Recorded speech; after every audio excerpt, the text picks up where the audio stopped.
Hi, I am Lisa. You are watching our education channel. Please subscribe before dive into the topic.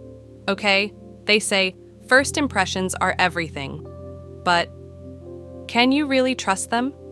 Think back. How many times has your first impression been spot on? And how many times has it been totally wrong? First impressions happen fast. In just 7 seconds, your brain sizes up a person or situation. But here's the twist. Your brain relies on subconscious biases, past experiences, and limited information to make that snap judgment. So, is that always reliable? Studies show that first impressions often come from things like appearance, body language, and even tone of voice.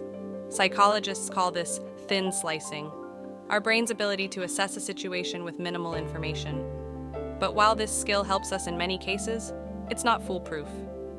For example, research by Princeton University found that people form opinions about trustworthiness, competence, and likability in a matter of milliseconds. But those judgments can be skewed by unconscious biases, like attractiveness or similarity.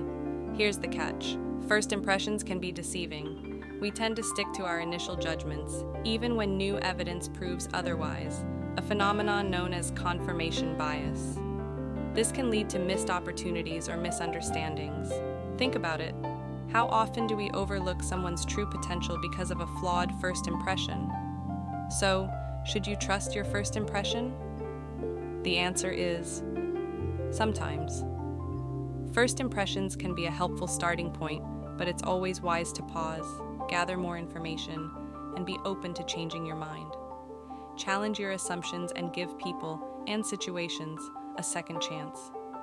Remember, trusting your intuition is fine, but don't let it blind you.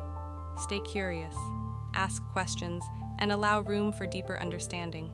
Because sometimes, the second impression might just surprise you. If this video gave you something to think about, hit that like button and subscribe for more insights just like this.